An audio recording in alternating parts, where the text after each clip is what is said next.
ជំរាបសួរបងប្អូនទាំងអស់គ្នាថ្ងៃនេះខ្ញុំនាំអារម្មណ៍បងប្អូនមកទស្សនាអំពីរបៀបនៃការធ្វើនំបុរាណខ្មែរយើងម្យ៉ាងដែលតាមតំបន់នីមួយៗគឺឲ្យឈ្មោះនំនេះផ្សេងគ្នាតំបន់ខ្លះហៅថានំខ្មៅតំបន់ខ្លះហៅថានំថ្លើមក្របីឬក៏ថ្លើមខ្មៅហើយឈ្មោះម្យ៉ាងមួយទៀតនោះគេហៅថានំពាក់ពូនបាទចឹងតាមការសាកសួររបស់ខ្ញុំបាទទៅលោកយាយដែលគាត់ជាអ្នកធ្វើនំហ្នឹងគឺបានបញ្ជាក់ប្រាប់ថាការធ្វើនំនេះគឺអាចខុសគ្នាតាមតំបន់នីមួយៗតំបន់ខ្លះក៏គាត់ធ្វើនំនេះដោយប្រើម្សៅខ្សាយតំបន់ខ្លះក៏គាត់ប្រើជាអង្ករតែអង្ករនេះជាអង្ករខ្សាយ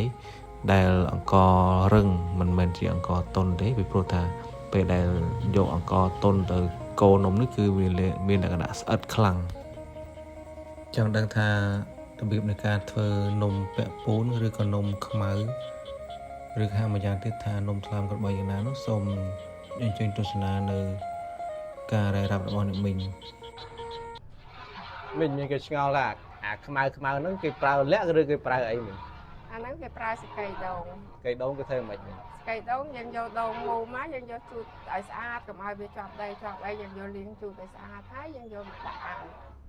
យកមកដាក់ដុតវាអាំងវាណាអាំងលើភ្លើងតើឆេះសោះដូចយ៉ាងលើភ្លើងអញ្ចឹងទៅយកមកត្រាំទឹកជ្រក់ទឹកត្រាំហើយក៏ជាអាំងឲ្យខ្មៅឲ្យជាខ្ទេចសោះទៅយើងយកមកដាក់ទឹកទៅយកមកកិនជាមួយអង្ករយកមកច្បាច់វាឲ្យបែកចាកិនមួយអង្ករទៅដាក់ចូលអង្ករហើយកិនជាមួយអង្ករកិនហើយបានយើងយកមកត្រង់យកអាកតិកទីហ្នឹងចេញឲ្យស្អាតហើយយើងចាក់ស្ករចាក់ខ្ទិះចាក់ចូលទៅត្រង់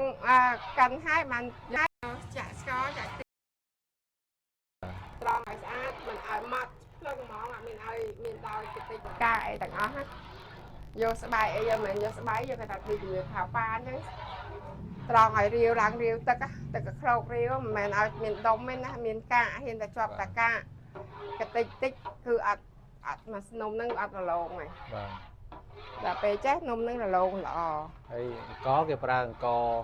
ខ្សាយប៉ុន្តែយើងអង្ករស្រូវចាស់ឬក៏អង្ករធ្វើនំកញ្ចុកបាទតែអង្ករនំកញ្ចុកសុទ្ធក៏ញ៉ាំអត់ឆ្ងាញ់ដែរវាមានជាតិទីថាវាមានណាវាអត់ទេវារឹងពេករឹងខ្សោះអត់ស្អីមានជាតិបើយើងលាយអង្ករយើងញ៉ាំខ្លះអង្ករស្រូវចាស់យើងញ៉ាំខ្លះហើយនឹងអង្ករនំកញ្ចុកខ្លះវាឆ្ងាញ់ហើយអង្ករអំពិលកំប៉ុងមិញតាមការសាកសួរមកថាដាក់ស្ករខ្ទង់2គីឡូកន្លះណាតាមការចូលចិត្តរបស់យើងទៅហ្នឹង2គីឡូកន្លះតាមការចូលចិត្តផងយើងផ្អែមយ៉ាងយើងហ្នឹងតាម3គីឡូកន្លះទៅបាទតែគឺថា2គីឡូកន្លះអាចល្មមហើយខ្ទិះ3គីឡូកន្លះហើយ3គីឡូកន្លះសាច់ខ្ទិះពូតចេញជាទឹកមកហើយយកមកកូរនេះចំណាយពេល1ម៉ោងកន្លះទៅ2ម៉ោងរហូតបានខាប់កអញ្ចឹងនំហ្នឹងមិនមែនស្រួលធ្វើទេបងប្អូនគឺចំណាយពេលយូរមែនទែនហើយក៏ប្រើកម្លាំងគួរសមដែរហើយគឺអង្គុយកូររហូតអញ្ចឹងអត់មា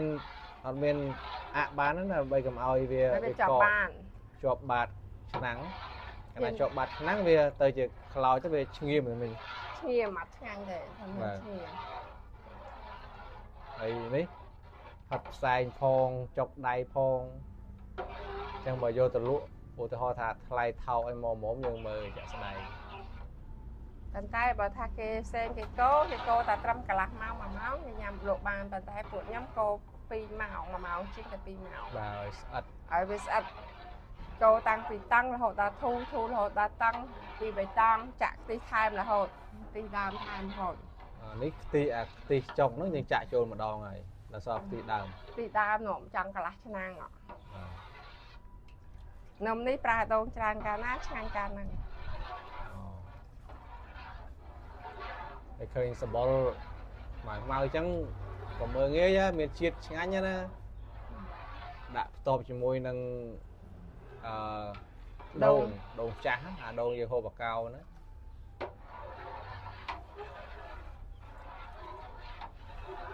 ទីទៀតដល់វេនខ្ញុំកូរម្ដង នេះចេះយើងចេះឈូបដានេះកុំអីកោសាមិញកោ អញ្ចឹង រំរើបដារំរើមិញរំជូនអានោះមកដាក់បកោ ឈូសអីគេយើងឈូសអីគេមិញ យើងដាក់មកយើងវារឿងរងទៅក្រោម អូរងទៅក្រោមយើងឈូសហើយ ហ្នឹងហើយយើងបានកោមានអីដាក់មកភ្លើងឆេះផងសាមិញកោខ្លះ អានេះគេប្រើភ្លើងខ្លាំងហើយភ្លើងមុំប៉ុណ្ ភ្លើ ណឹង ងខ្លាំងតាតែភ្លើងយើងមិនសូវឆេះតាមណាសិន នេះគិតមើលទឹកមួយឆ្នាំងនេះអាចចូល10លីត្រហ្នឹងមិញណា 20លីត្រមិន10លីត្រកន្លះហ្នឹង បាទ យើងចង់ដឹងពណ៌ធុងនេះ អាចចូល10លីត្រដែរយើងកូត ធុងនេះមកធុងនេះ បាទកូតដាច់ទឹកអស់ហ្នឹងវាប្រើពេលយូរមែនតើ កន្លះឆ្នាំងមួយឆ្នាំងនៅសល់កន្លះឆ្នាំង សូមអរគុណសម្រាប់ការតាមដានទស្សនាកុំភ្លេចជួយ Subscribe ម្នាក់មួយផងសូមអរគុណជម្រាបលា